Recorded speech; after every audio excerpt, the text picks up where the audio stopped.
अमल, पता है क्या, हमें ऐसा लगता है कि तुमने कसम खाई है हमारी हर बात पे इनकार करने की। मुझे समझ नहीं आता मेरे साथ जबरदस्ती क्यों करती हैं। मुझे नहीं जाना अमेरिका। वैसे भी मैं वहां पे बोर होती हूँ, आप जानती है ना, मेरा बड़े अब्बा की तरफ बिल्कुल दिल नहीं लगता। अमल, उनके घर की पहली शादी है बेटा। मामा, मुझे उनकी शादियों में कोई इंटरेस्ट नहीं है। वैसे भी वहां की शादियां बहुत बोरिंग होती हैं। बेटा हर बात पे जिद क्यों करती हो? तुम्हें पता कि आजकल के हालात कैसे हैं? ऐसे में तुम्हें अकेला नहीं छोड़ सकते। सफदर, मैं तो इसे समझा समझा के थक गई हूँ। अब आप इसे राजी करें। लेट नाइट फ्लाइट है हमारी, वैसे ही वक्त कम है, मुझे पैकिंग भी करनी है। समझाएं इसे। बाबा, मैं नहीं जाऊंगी। देखो बेटा, मैं किसी हाल में भी तुम्हें अकेला नहीं छोड़ के जा सकता। तुम चाहो ना चाहो, तुम्हें हमारे साथ जाना पड़ेगा, बस। अच्छा ठीक है, आप मुझे यहाँ पे अकेला छोड़ के नहीं जाना चाहते ना, तो मेरे पास इसका एक सोल्यूशन है। आपकी भी टेंशन खत्म हो जाएगी और मेरी भी जान छूटेगी।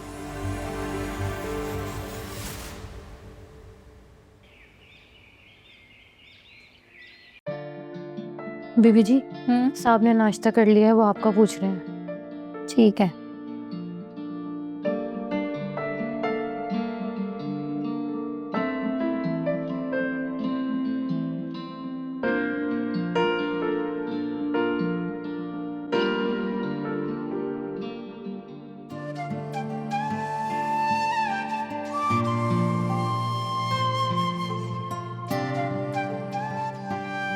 ऐसी भी क्या मसरूफियत है कि तुम्हें किसी की मौजूदगी का एहसास ही नहीं हुआ?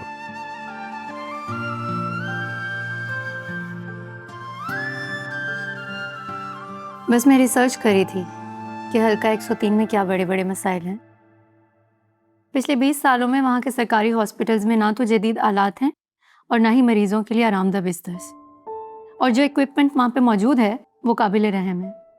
इसके अलावा मेरे वहाँ के सरकारी स्कूल के प्रिंसिपल से भी बात हुई है। वो मुझे बता रहे थे कि वहाँ पे कुछ 10 स्टूडेंट्स ऐसे हैं जो पढ़ाई में बहुत अच्छे हैं, लेकिन उनके माशी हालात ऐसे हैं कि वो एजुकेशन अफोर्ड नहीं कर सकते। मैंने उनसे कहा है कि मैं शाहनवाज शाह से बात करूंगी और वो पर्सनली आकर वहाँ विजिट भी करेंगे। तुम एक काम करो कि उन सबकी स्कॉलरशिप इनरोल करवा दो। नहीं, आप वहाँ खुद जाएंगे और नौजवानों से मिलेंगे भी, उनकी हिम्मत बढ़ाएंगे। जो काम आपने पहले नहीं किए अब वो आपको करने होंगे। और उस इलाके का जो मेन रोड है वहाँ हर रोज़ कोई ना कोई एक्सीडेंट हो जाता है, क्योंकि रोड सारा का सारा टूटा हुआ है। न जाने कितने बेगुनाहों की जान जाती है। तो मैं सोच रही थी कि हमें वो रोड बनवाना चाहिए। ठीक कह रही हो तुम। मैं बिजी हूं, लेकिन ये भी जरूरी है। देखता हूँ, जाता हूँ उनसे मिलने। अपने स्केड्यूल के हिसाब से टाइम देख लें, आप कब विजिट कर सकते हैं।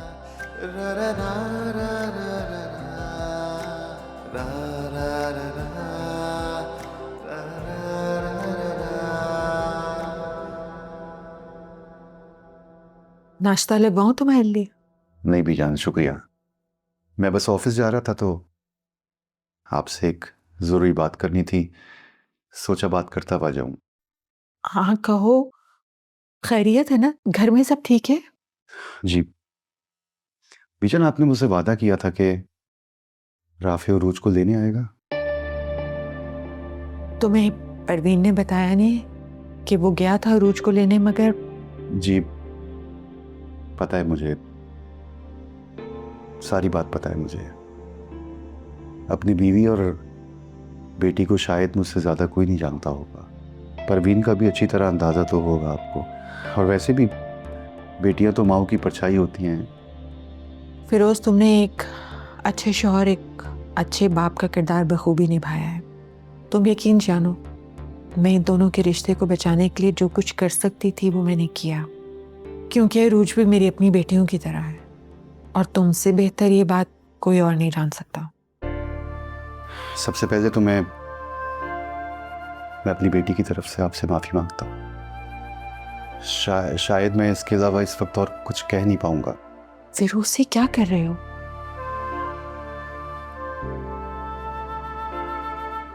मैं बहुत टूट चुका हूँ बीजान, और शायद बहुत बेबस भी, मगर मैं अपनी बेटी का घर टूटते हुए नहीं देख सकता। अल्लाह ना करे फिरोज, ऐसी बातें क्यों कर रहे हो तुम? मैं तो हर वक्त राफे को भी यही समझाती रहती हूँ कि बेटा आप सब्र और बर्दाश्त से काम लो, ऐसा क्यों कर रहे हो? लेकिन तुम बहुत अच्छी तरह से जानते हो कि उरूज में बर्दाश्त की बहुत कमी है। मैं बहुत अच्छी तरह जानती हूँ कि तुमने परवीन के साथ सारी जिंदगी किस तरह गुजारा किया है, और तुम्हें ये बात भी अच्छी तरह से पता है कि परवीन की बहुत सारी आदतें उरूज में पाई जाती हैं, जिसकी वजह से शायद उसकी बर्दाश्त इतनी कम है। आप बस मेरे कहने पे उरूज को एक मौका और देते हैं, और शायद ये मौका भी आखिरी होगा। मैं अपनी पूरी कोशिश करूंगा कि ये घर बना रहे, और अगर ऐसा ना हुआ जैसा मैं और आप सोच रहे हैं, तो फिर इतने कमजोर रिश्तों का आपस में इस तरह बंधे रहना दोनों के लिए ठीक नहीं। क्या मतलब फिरोज, ये तुम क्या कह रहे हो? वो सब मैंने सोच रखा है, वक्त आने पे बताऊंगा आपको। खुदा हाफिज।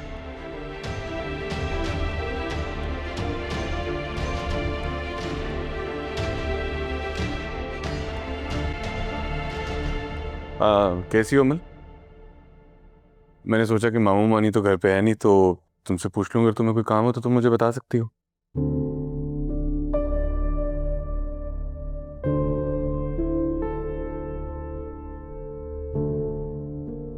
मेरुनिसा, मेरू, ठीक। मैं सोच रहा था कि आज हमें अमल से मिलने जाना चाहिए। खैरियत? हाँ, तुम्हें पता तो है वो कितनी लापरवाह है, और मामू मानी भी घर पे नहीं है, अकेली है वो घर पे, पता नहीं कहाँ होगी। अगर अकेली है फिर तो हमें पूछने जाना चाहिए। चलो एक काम करो कि तुम फिर तैयार हो जाओ जाके, मैं भी रेडी होकर गाड़ी में वेट कर रहा हूँ। ठीक।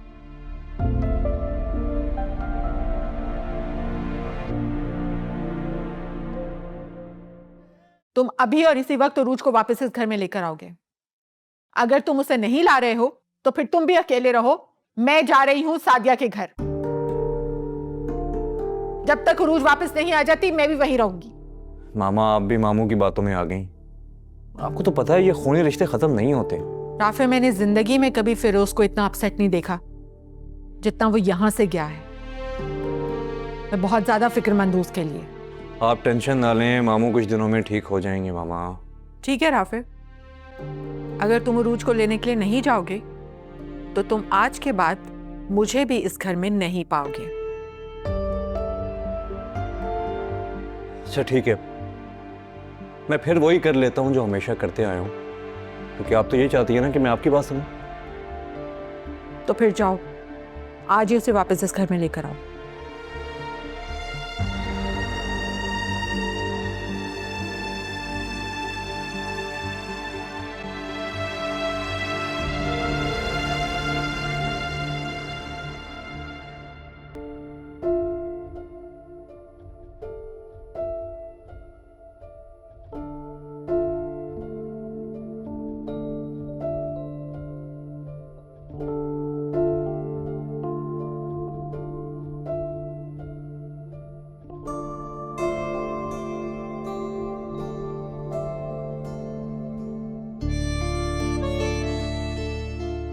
चेंज क्यों कर रहे हैं? ठीक लग रहे हैं।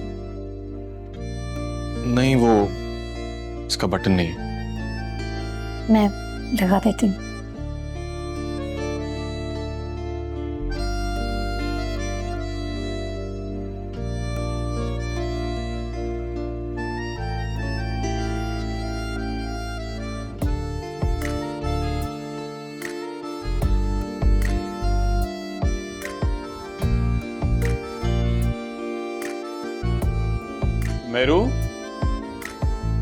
मेरुनिसा,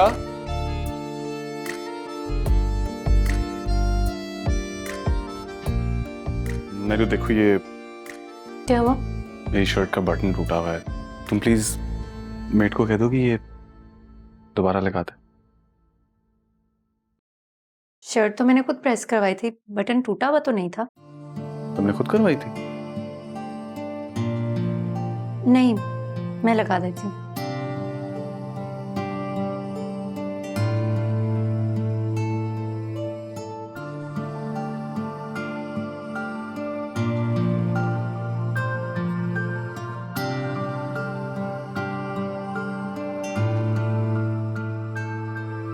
एक सेकंड।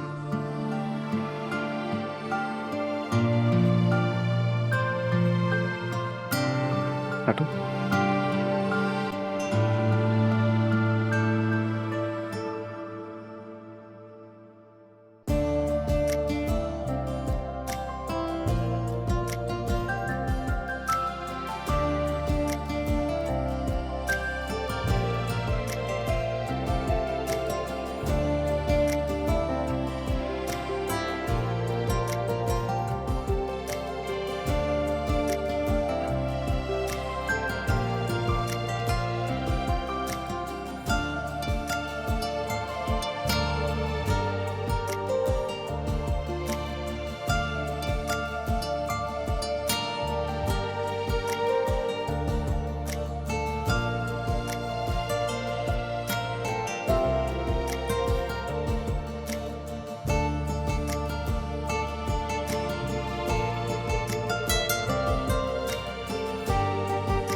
अच्छा सुनो, अब मैं सोच रहा था कि अब इस बटन का क्या करना है जो पहले से लगा हुआ था।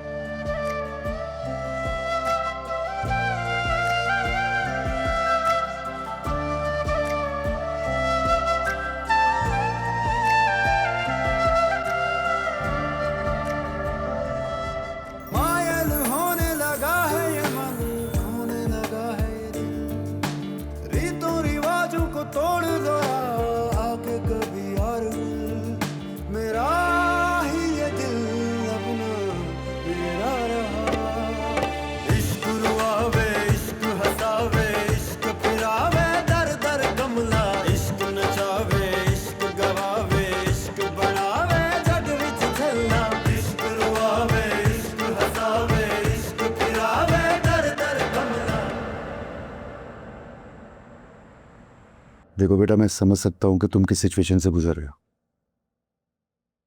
मैंने उरूज को समझाने की बहुत कोशिश तो की है, और मैं उम्मीद भी यही करता हूं कि जो कुछ तुम दोनों के दरमियान होता रहा वो आइंदा ऐसा ना।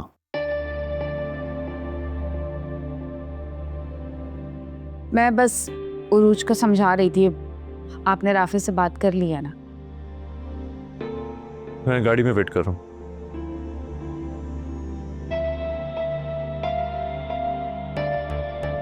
मैं चलती हूँ।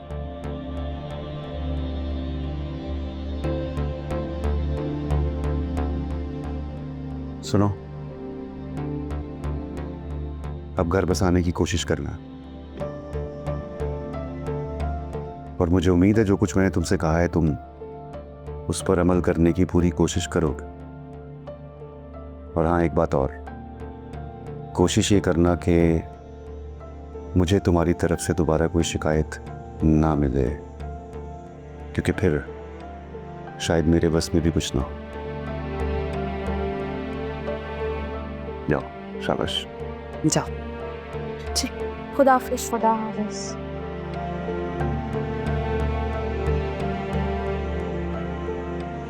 शुक्र है खुदा का।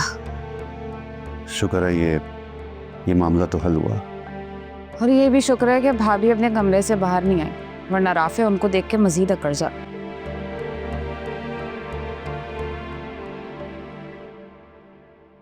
हाँ जी, सब बिल्कुल रेडी। वो स्पीच की आप फिक्र ना करें। मैंने गो थ्रू कर ली थी। जी ठीक। जी ठीक। क्या हुआ, स्पीच रेडी हो गई आपकी? हाँ, स्पीच बिल्कुल रेडी है। मैं एक बार गो थ्रू कर चुका हूँ। मैं चाहता हूँ कि एक दफ़ा तुम भी देख लो। ठीक है, बोल के बताएं। अभी? हाँ, अभी। यहाँ पे?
आप लोगों का जज्बा देखकर मुझे बहुत खुशी हुई, और सबसे ज्यादा खुशी इस बात की कि जो कदम हमने उठाया है आप लोगों ने उसमें हमारा साथ दिया। इस एनजीओ को बनाने का मकसद सिर्फ बच्चों की तालीम और अच्छी परवरिश नहीं है, बल्कि उनको इस काबिल बनाना है ताकि वो हमारे मुल्क के लिए, हमारे लिए, इस मुल्क को संवारने के लिए काम कर सके, इस मुल्क का नाम रोशन कर सके। उनको ऐसे प्लेटफॉर्म्स दिए जाएंगे जहां पर वो तालीम हासिल कर सकते हैं, हुनरमंद बन सकते हैं। तो सर, क्या आपने यूथ की वेलबींग के लिए भी कोई प्रोग्राम स्टार्ट करने के बारे में सोचा है? जी बिल्कुल। हमारी यूथ ही हमारे मुल्क का सरमाया है, और मैं इस बात पर यकीन रखता हूं कि अगर हम अपने मुल्क को अच्छा बनाना चाहते हैं तो हमें अपनी यूथ को काबिल बनाना है। उनकी तालीम पर तो फोकस किया जा रहा है, बल्कि सबसे ज़्यादा ध्यान इस बात पर दिया जा रहा है कि जो नौजवान हमारे मुल्क के दूसरी डिफरेंट सोशल एक्टिविटीज़ में, फिजिकल एक्टिविटीज़ में, स्पोर्ट्स में अच्छे हैं, उनको हम अच्छे प्लेटफॉर्म दें ताकि वो ना सिर्फ हमारे मुल्क में रहते हुए बल्कि बाहर जाकर भी हमारे मुल्क का नाम रोशन कर सके।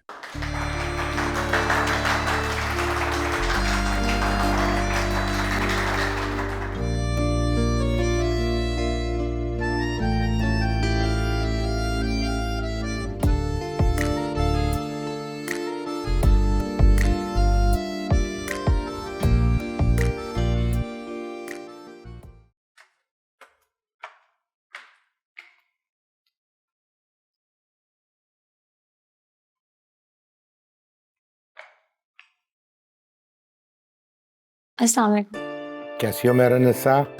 आप कैसे हैं सर? आई एम गुड माशाल्लाह भाई। मुझे आज तुम्हें देख के बहुत खुशी महसूस हो रही है, और तुम्हारे भाई की मौत की खबर का सुन के मुझे बहुत अफसोस हुआ। लेकिन जब भी मैं तुम्हें देखता हूँ तो मैं बड़ा फख्र महसूस करता हूँ कि तुम एक मजबूत औरत हो, और इतना सब कुछ होने के बावजूद तुम अभी तक एलोनिम एसोसिएशन में इतनी एक्टिव हो। सर, ज़िंदगी में मुश्किलात तो आती ही रहती हैं। कुछ मुश्किलात आपको अंदर से तोड़ देती हैं, और कुछ मुश्किलात आपको पहले से भी ज़्यादा मजबूत कर देती हैं। और फिर हालात चाहे जैसे भी हों, इंसान को आगे तो बढ़ते ही रहना चाहिए। वेरी राइट मैरोनेसा, तुम्हारी इन्हीं बातों का असर तुम्हारे हस्बैंड के स्पीचेस में छलकता है। मुझे पता चला था कि तुम्हारी शादी किन हालात में हुई है, लेकिन मुझे अंदाजा था कि तुम अपनी पर्सनालिटी से लोगों को बदल सकती हो। और यही वजह है कि आज शाहनवाज शाह जितने भी अच्छे काम कर रहा है, आई एम श्योर उन सब के पीछे तुम्हारा ही हाथ है। जी अब खैर सर, मैं इसी सिलसिले में आपसे मिलना चाह रही थी। हाँ शो, व्हाई नॉट। बल्कि मुझे तो बहुत खुशी हो रही है कि तुम यूनिवर्सिटी के स्टूडेंट्स के लिए कुछ अच्छा काम करना चाह रही हो। एंड इनफैक्ट मुझे बहुत खुशी होगी कि मैं तुम्हारे और शाहनवाज शाह के किसी काम आ सकूं। सर, शाहनवाज चाहते हैं कि यूनिवर्सिटीज़ में सेमिनार का अरेंज किया जाए जिसमें स्टूडेंट्स के लिए स्कॉलरशिप का ऐलान किया जाए। वो चाहते हैं कि नौजवान नस्ल को तालीम के साथ साथ स्पोर्ट्स में भी आगे बढ़ते रहना चाहिए। ये तो बहुत अच्छा स्टेप है बेटा। मैं यूं करता हूं कि मैनेजमेंट से आज ही बात कर लेता हूं and I will make sure कि सेमिनार के लिए हम डेट लॉक कर लें। इनफैक्ट मैं इस पे वर्किंग आज से ही शुरू कर देता हूं। आपके टाइम का बहुत बहुत शुक्रिया सर। अरे शुक्रिया तो मुझे तुम्हारा और शाहनवाज शाह का करना है, जो तुम लोग इतनी हमदर्दी रखते हो स्टूडेंट्स के लिए। That's great. अब मुझे इजाजत दें भाई, मैंने जाके बहुत सारे काम करने हैं एंड इंशाल्लाह I let you know with the date. जी जी, थैंक यू।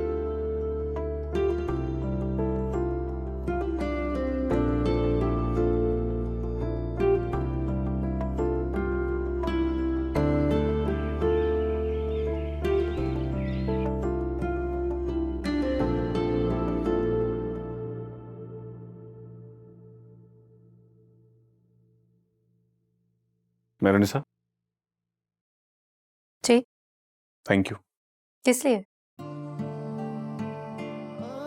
तुमने जो मुझे स्पीच लिख कर दी थी ना, उसके लिए बहुत अच्छा रिस्पॉन्स आया मुझे। बहुत दुआएं मिली है मुझे लोगों से और ट्रेंडिंग पे है इस वक्त। ये स्पीच ट्रेंडिंग पर इसलिए नहीं क्योंकि मैंने लिखी थी, बल्कि ये ट्रेंडिंग पर इसलिए है क्योंकि तुमने जो भी कहा वो दिल से कहा था और जो भी बोला वो सच बोला था। तुमने वाकई बहुत अच्छी स्पीच दी है शाहनवाज। Thank you.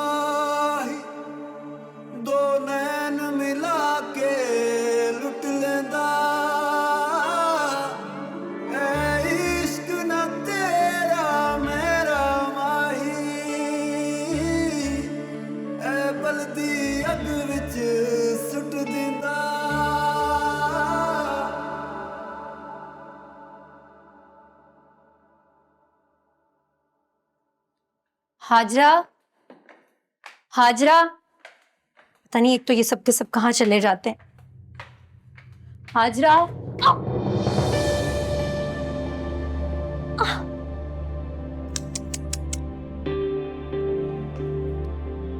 क्या हुआ तुम्हें? ठीक हो तुम? हाँ, वो पाँव में मोच आ गई। उठो उधर। नहीं नहीं नहीं, एक सेकेंड। ओके, मैं तुम्हें लेके चलती हूँ। आओ।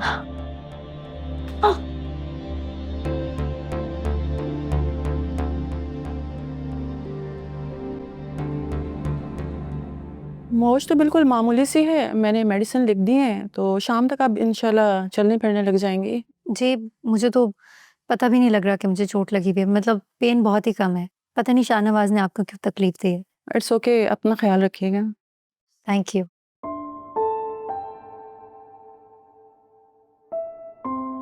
डॉक्टर, क्या हुआ मेहरुनिसा को? ज्यादा परेशानी की कोई बात तो नहीं? पाँव पे हल्की सी मोच आई है, मेडिसिन खाएंगी तो इंशाल्लाह बेहतर हो जाएंगी। फिक्र की कोई बात नहीं है। Thank you doctor.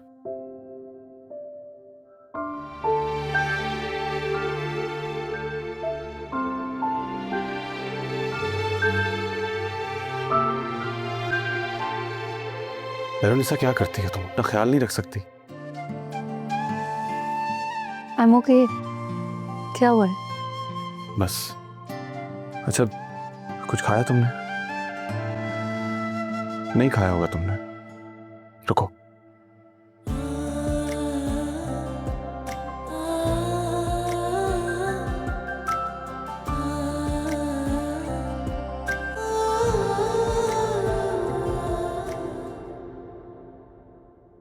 लेकिन कैसे?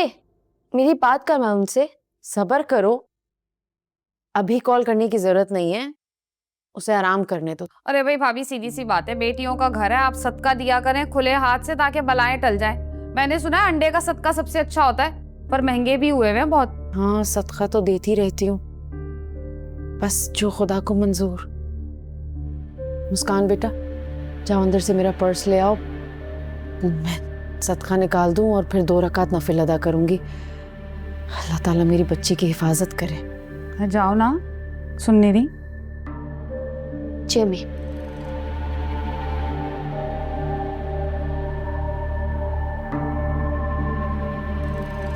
डाको छोड़ रखा है इस औरत ने, मजाल है जो अल्लाह वास्ते 1 रुपया भी निकले। पक्का कफन में जेब लगवाएंगे भाभी। सुबह से कुछ नहीं खाया तुमने, ये लो सूप पियो। शाहनवाज, मेरा दिल नहीं है अभी। मैं कुछ नहीं सुनूंगा मेहरुनिसा। अच्छा ठीक है, मैं खुद पी लूंगी। मेरे पाँव में मोच चाहिए, हाथ में नहीं, मुझे दे। मेहरुनिसा, मैं तुम्हारे साथ यहाँ बहस करने नहीं बैठा। तुम कभी मेरी नहीं सुनती, आज तो मान लो मेरी बात।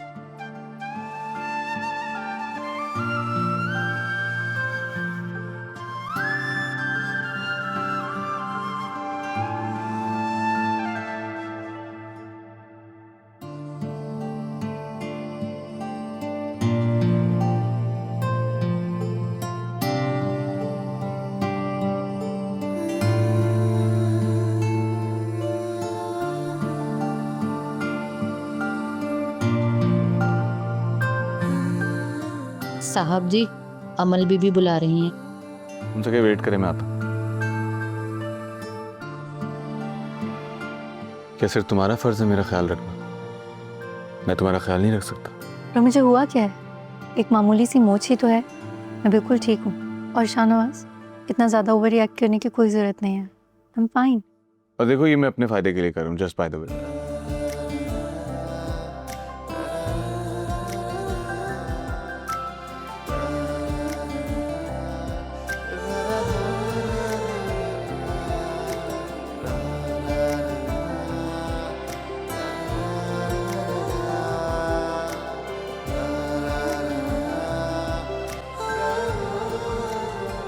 मैं थोड़ा रेस्ट करूँ? हाँ हाँ ठीक है, ज़्यादा तंग नहीं करूँगा तुमको, तुम रेस्ट करो। Okay, I am leaving. Okay.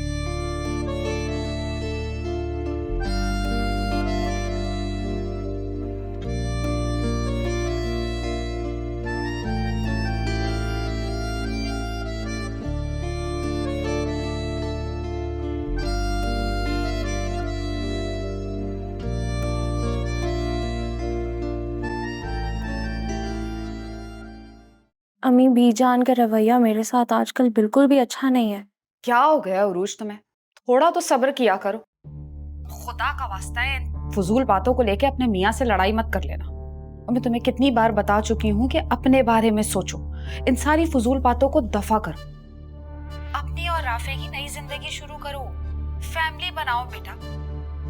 और तुम्हें पता है, जब तुम्हारे बच्चे हो जाएंगे ना, तो तुम्हारा रिश्ता तोड़ने की कोई भी कोशिश नहीं करेगा, ना बीजान और ना ही सादिया। अम्मी, जब शौहर के दिल में बीवी के लिए मोहब्बत ही ना हो ना, तो औलाद या किसी और बहाने की जरूरत नहीं पड़ती। और राफे तो मुझसे मोहब्बत ही नहीं करता, पूरा दिन ऑफिस में रहता है और ऑफिस से आने के बाद अपनी माँ के पास जाके बैठ जाता है। आपको मैं बता नहीं सकती मैं किस तरह से ये सब कुछ बर्दाश्त करती हूँ। खुदा के लिए अपनी इस मनफी सोच को बदलो, ऐसा कुछ नहीं है।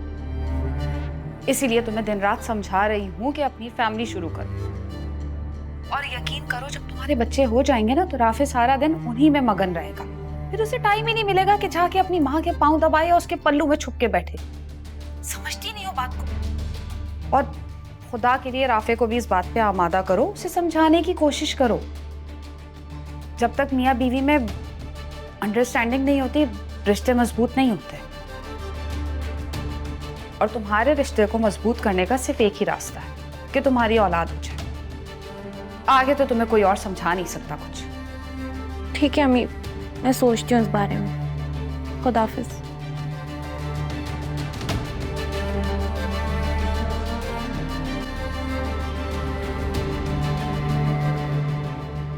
तुम लोगों को अब अपनी फैमिली के बारे में सोचना चाहिए।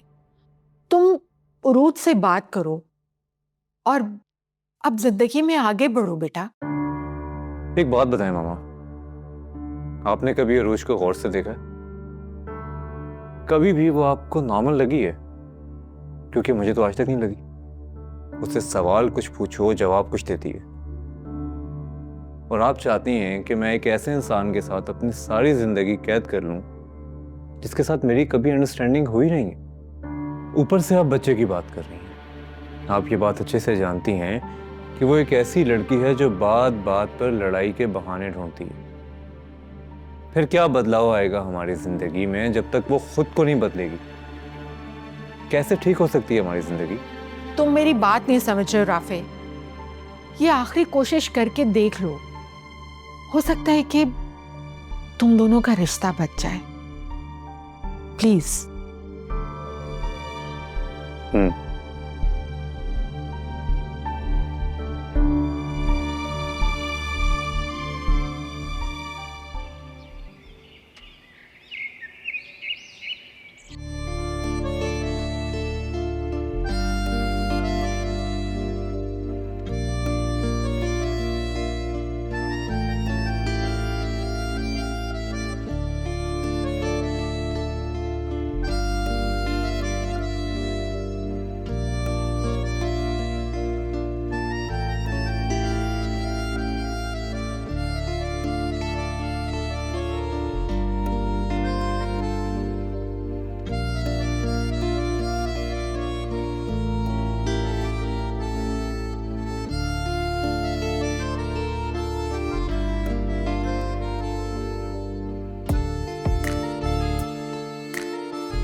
यहाँ क्यों बैठे हो?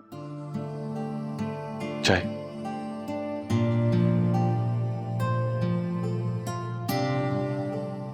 Thank you. ऑफिस नहीं जाना आपको? इस वक्त तुम मेरे लिए ज्यादा जरूरी है मेरे से।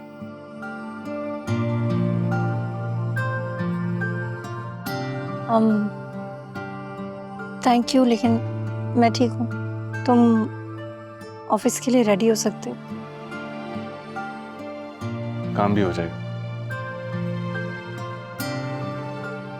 हर बार तुम मुझे चाय बनाकर पिलाती,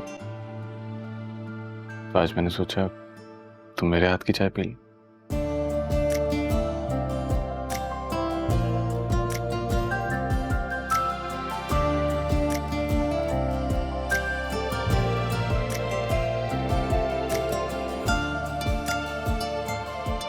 कैसी?